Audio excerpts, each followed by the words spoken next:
1, 2, 3, let's go. Wednesday afternoon, hoping you will tune into our show. Because you can understand from a woman's point of view, if she's looking to settle down with somebody, she would want to be with someone who has got some decent resources. So yeah, that's an interesting one.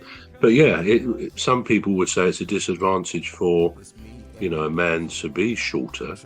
And as you say, maybe he has to work a bit harder to get in the game, so to speak. Okay, well, we've looked at men quite a lot here. Any sort of closing thoughts before we look at the women's side? What is your view? Okay, the question I should have asked you is this: are you glad that you were born a man? Given what we know, as we get older, we get a far greater perspective of people and situations. Knowing what you know now, would you say, yeah, I'm glad I was born a man?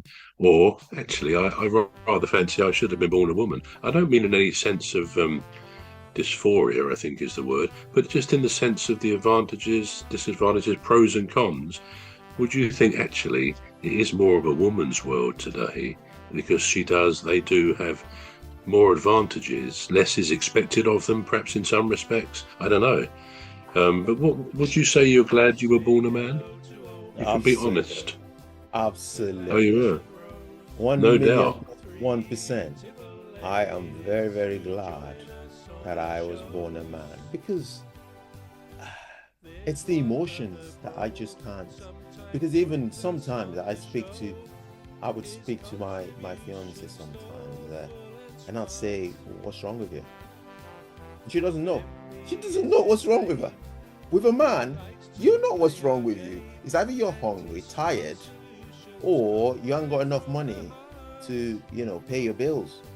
Those are the things. There's no, I don't know on this, Having said that, there are men that do have mental health, and we do sympathize with such men and such women, frankly speaking. But generally, a woman would just, all right. So I used to work for this guy years ago, and he came into work one day. He owns the establishment, and he came into work one day, and I said to him, I said, oh, you look grumpy today. What's going on? Mind you, this is my boss, and he said, oh, it's nothing really. I said, come on, you can talk to me. And he said, well, it's this person. So he mentioned his wife's name, which I won't say. And he said, and I said, yeah, what's wrong with her? And I know her, and she's nice, from what I know. And he said, oh, she just woke up this morning, and she went into the living room. She had a calculator and a piece of notes, a piece of paper or something.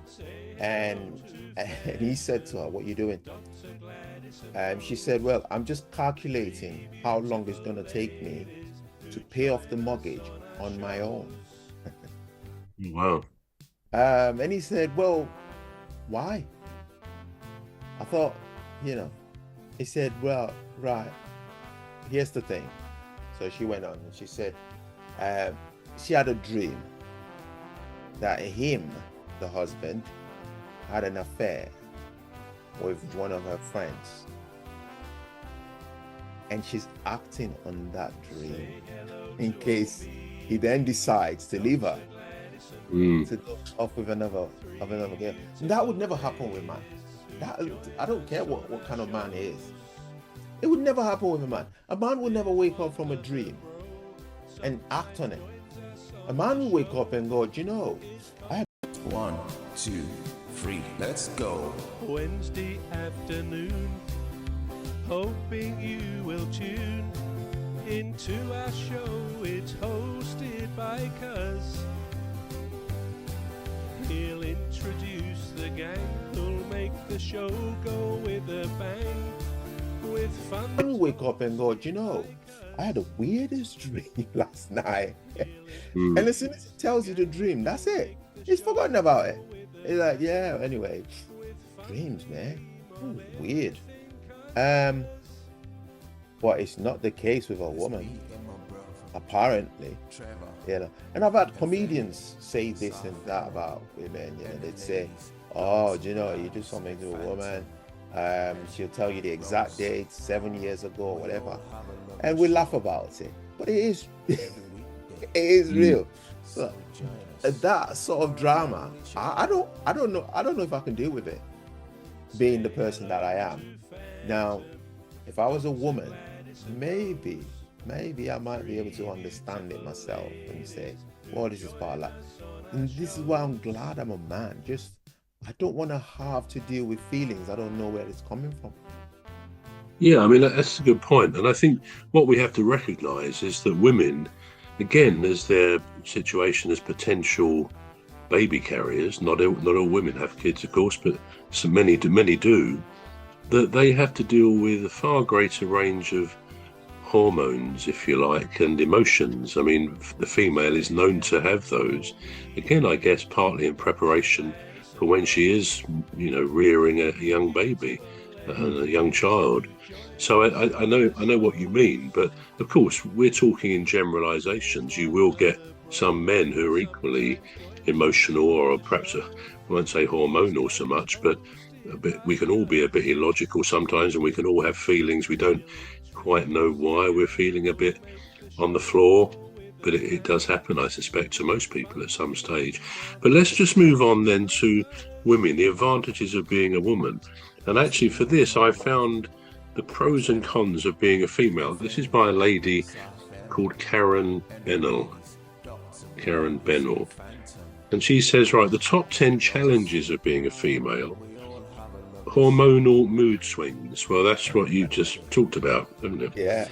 And she says, guys may be surprised to learn we're not crazy about PMS either. So, yeah, that's trying to think what it means. Premenstrual syndrome, isn't it? The menopause. This is number 2. Oh, yes, after years of PMS fun, we get to look forward to the menopause. And she says, does this word mean we should take a pause from men, lol? Or that men have good reason to pause when we're approaching this phase of our lives? Well, yeah, the menopause is a serious juncture, isn't it? A serious time. It is. Body issues. These are disadvantages, don't forget. Number 3, because our culture overemphasizes looks and airbrushes images, many females feel inadequate and think something is wrong. 1, 2, 3, let's go. Wednesday afternoon, hoping you will tune into our show. It's hosted by Cuz. He'll introduce the gang who'll make the show go with a bang.